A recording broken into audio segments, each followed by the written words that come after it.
Okay, guys, so now that we have had a look at all the factors that are driving the market's expectations for inflation and growth or contraction in an economy, now what we really need to pay attention to, guys, is what the markets are expecting for interest rate changes by a country's central bank. Because remember, guys, earlier on in the course, we went over whenever you're trading a currency in the markets, the lending rate and the deposit rate set by the country's central bank is going to affect how much money you get paid or you have to pay out in your trading account whenever you're buying or you're selling a currency. So remember, when you deposit money in the bank, you get a interest paid on your savings account, for an example, and when you borrow money from a bank, you get paid.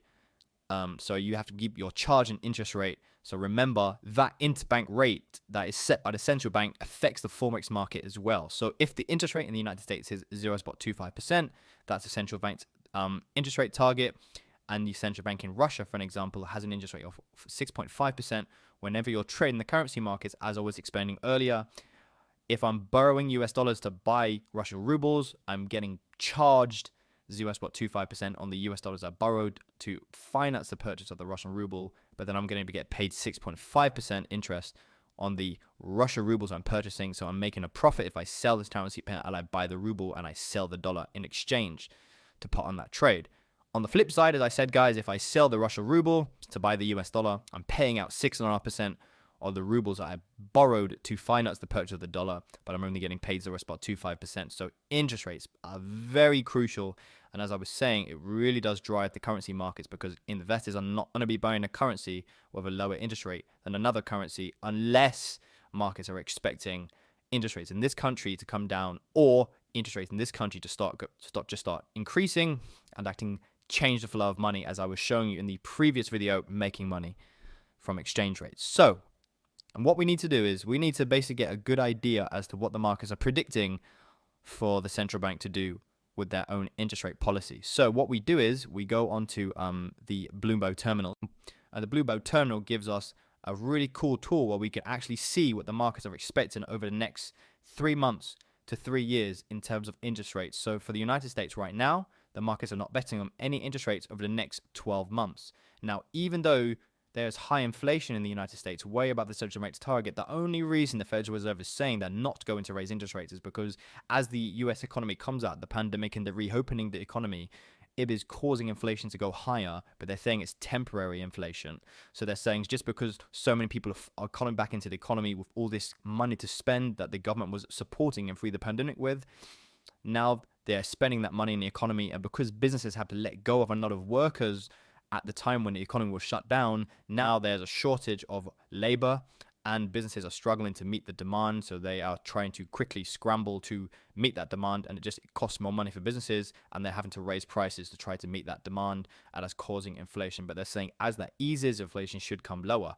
So we can see at the moment the Fed has told the markets they're not expecting any interest rate hikes until around 2022/2023. So markets are not expecting any interest rate hikes in the United States. So with that being said, we're not buying the dollar right now unless this inflation keeps going higher, for an example, and maybe that starts to push up the bond yield, as I was talking about, which could give us a trade like there. And if these market expectations for interest rate hikes in the United States change, then we maybe become more bullish on the currency. But there are other countries that are looking at raising interest rates. So we've got countries like New Zealand, which is the interest rate is currently 0.25%. The markets are betting on a rate hike in the next 3 months, again in the next 6 months, and then again in the next year. So for the New Zealand dollar, we would be very bullish towards buying this currency because markets are betting that interest rates are going to be going higher in New Zealand. So we can currently see that the interest rate is 0.25%, but they're betting on the rate hike in August, and then they're betting on another rate hike in January, and in May next year. So this would fundamentally, if this plays out, strengthen the New Zealand dollar. And again, remember I was saying, guys, you will be matching up the New Zealand dollar against currencies with lower interest rates. So we would be looking at trading the New Zealand dollar against, for an example, the Japanese yen with a very low interest rate, a negative interest rate. Or we want to be trading the New Zealand dollar against the euro, for an example, because again, we can make a profit off that positive interest rate differential for buying the New Zealand dollar. So guys, we're gonna have a look at the interest rate probability pricing for the central bank. So again, we have Norway.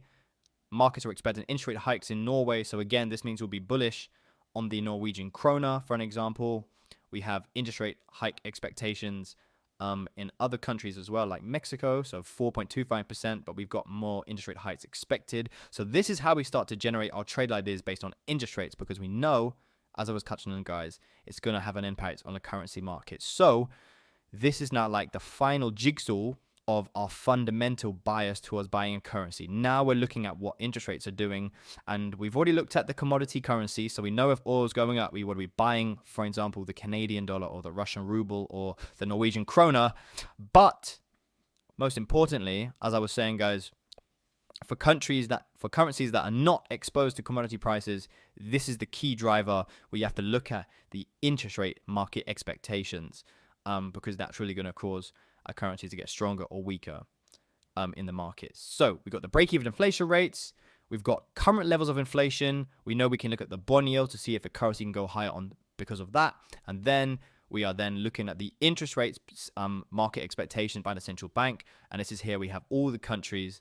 And this is how I generate my trade ideas in terms of betting on a currency are stronger or weaker. So hope that makes sense, guys. That's how we look at the market expectations for interest rate hikes. Thank you.